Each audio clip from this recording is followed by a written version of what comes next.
uh, a very simple way that Guru Gobind Singh described his teachings. So maybe not everybody has heard that we have the Sri Guru Granth Sahib, and exactly equal to Sri Guru Granth Sahib is the Dasam Granth, is all of what Guru Gobind Singh wrote, all of what Guru Gobind Singh taught, and it's all compiled in one binding. It was always a bunch of different manuscripts, and it's been put in one volume, and that's all of his teachings. And so he described his teachings, his banis. A similar thing had happened where he was just talking about how we need to instill more fighting spirit amongst the Sikhs, and he said that the Sri Guru Granth, the Ad Granth, instills this sense of humility, and I will make such a writing that it will create a spirit of fighting. So when you're doing Jaap Sahib, you're participating in his legacy of spirit. And what is that spirit? It's the spirit of keep up and keep going and establish this, the court of the Guru.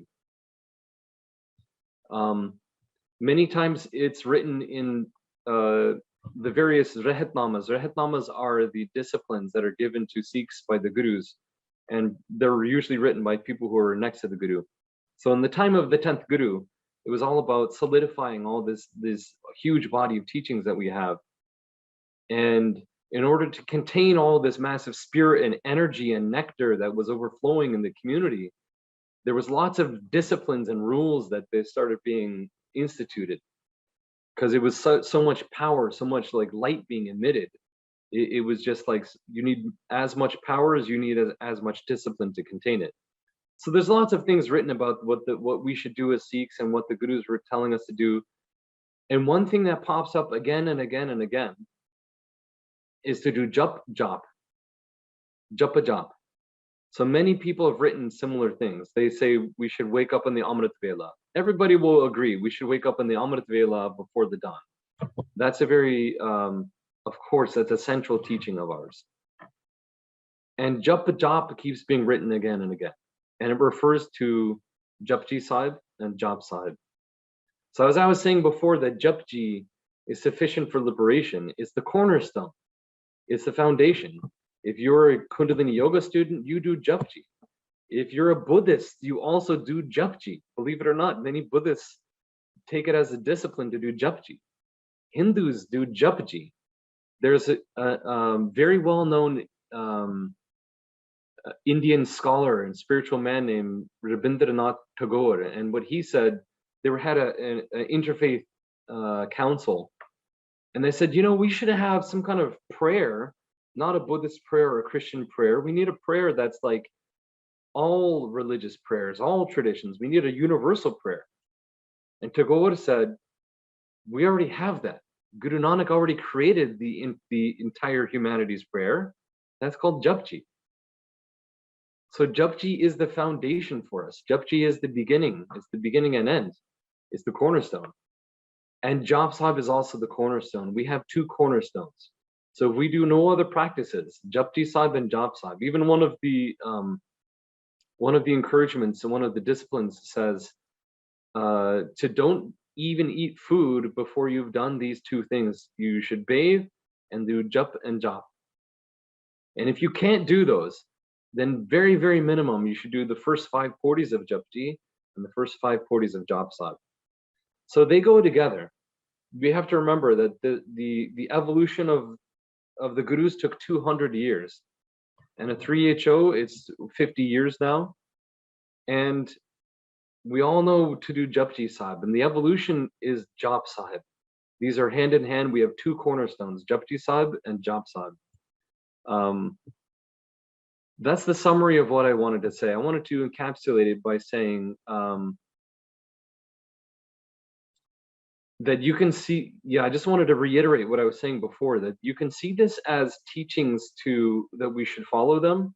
You could see them as a kind of a medicine book. That's what a lot of what we do in Kundalini Yoga is we say, well, this bani will help with, Jaap Sahib is the element of air. So if you have a headache, you can do Jaap Sahib and it will alleviate the air element in a kind of Ayurvedic kind of thinking. Well, that's great. You can look at these as medicines. If you're feeling depressed, then you should do the other bani called Taprasad Swaya. If you don't feel like your prayers have sufficient power, you need more protection, then do Chopai Sab. These are all the banis of Guru Gobind Singh. If you want to invoke love, then do Shabad Hazare. These are all banis. So you can look at them as a kind of formula book. Or you, like I said, you can look at them as an obligation, as a religious obligation.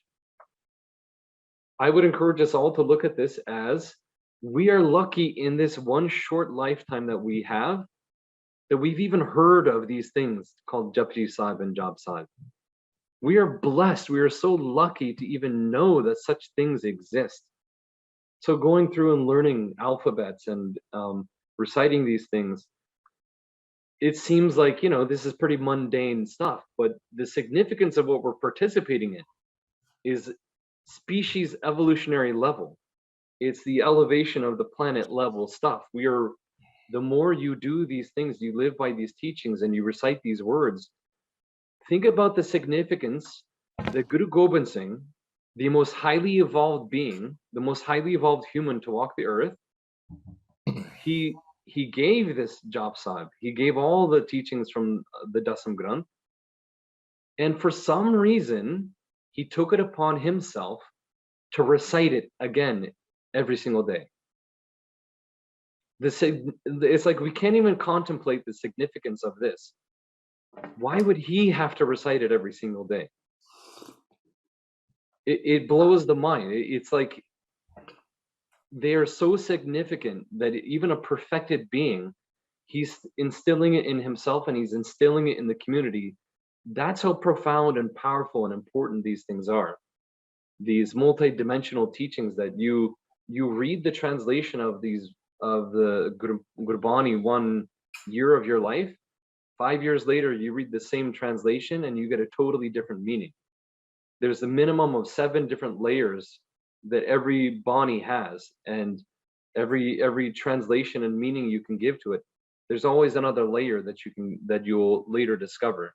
These are multi-level, these are multi-lifetime, these are extremely significant. So my encouragement is to look at this as we are supremely blessed to even know about these things, much less be able to recite them every day.